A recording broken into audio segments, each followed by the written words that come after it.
أعوذ بالله من الشيطان الرجيم بسم الله الرحمن الرحيم السلام عليكم ورحمة الله وبركاته. baganda bange mwenna ab'ebitiibwa, ono abuuza ekibuuzo n'agamba nti waki abashi'a nga bali mu kusala bwe bamala surati alhamdu tebaddamu amin, waki tebaddamu? Abuuziza ekibuuzo ekyo nga ayagala okubeera nga akola ki, addibwamu. Twagamba mu kusooka nti eswala eteekeddwa okubeera nga buli kimu okyogera mu luwarabu ng'oli mu kusaala. Eswala eza wajibu buli kimu kiteekeddwa okubeera nga kibeera mu luwarabu. Onfuna bulungi muganda wange ow'ekitiibwa.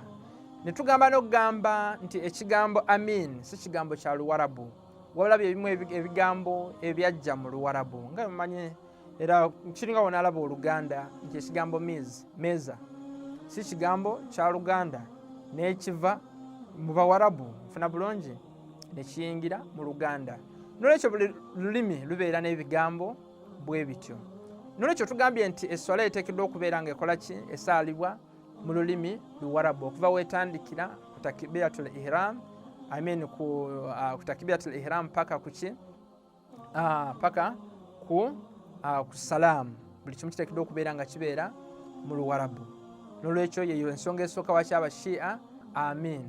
Ofuna bulungi, tebasoma amin nga bamaze alhamdu. Bo kye boogera alhamdulillahi rabbil alamin nga alhamdu ewedde. Waki? Bagamba nti amatendo gonna ga Allah subhanahu wa ta'ala, omulezi w'ensi yonna. Waki? Kuba kino kiddamu eri dduwa egamba nti ihdina sirata almustaqim sirata alladhina an'amta alayhim ghayril maghdubi alayhim waladdallin. Eri mu surati alhamdu aya ezisembayo nti Katonda tukusaba obeere ng'otulungamya ku kkubo eggolokofu eritali lyabo be wanyiigira abaabula. Onfuna bulungi. Fakhurraz mu tafsiri ye wabanga annyonnyola aya 57 surati Furqan egamba nti Katonda talina kyatwagalako okuggyako omuntu okubeera nga afuna ekkubo eggolokofu. Agamba nti sabil wano etegeeza ba ahlulbeit alayhim salatu wassalam kye beetegeeza. Ofuna bulungi. N'olwekyo kyovola abashi'a olwedda abagoberera abantu b'enju ya Nabbi Muhammad ba ahlulbeit alayhim salatu wassalam betulabye nti bebasika ba Nabbi Muhammad sallallahu alayhi wa alihi wa sallama, kyovolaba bo just bebaza batendereza just Allah subhanahu wa ta'ala kuba bali ku kkubo eggolokofu. Ofuna bulungi nga twagamba nti ekiramo kya Nabbi Muhammad yali Qur'an n'abantu b'enju ye mu Sahih Muslim, nga bwe twalaba ahadisi ezo ne mu Sahih Bukhari, Sahih Tirmizi, Sahih Muslim n'ebitabo by'abaganda baffe abasunni ebirala. Wano era tukola ki? Tulaba nti abo ababeera mu jjana, ofuna bulungi, ab'omu jjana bwabanga batendereza Allah subhanahu wa ta'ala, bwe basembayo okutendereza Allah subhanahu wa ta'ala nga naffe otendereza Allah subhanahu wa ta'ala nga tuli mu sola nga tusoma alhamdu n'essuula endala, basembayo nga bagamba nti wa akhiru da'awahum, aya egamba nti wa akhiru da'awahum anil hamdulillahi rabbil alamin. Surati Yunus aya 10. Babanga basembyeyo okutendereza Allah subhanahu wa ta'ala bagamba nti amatendo gonna ga Allah subhanahu wa ta'ala, omulezi w'ensi yonna. Kyovola n'abashi'a bakikola.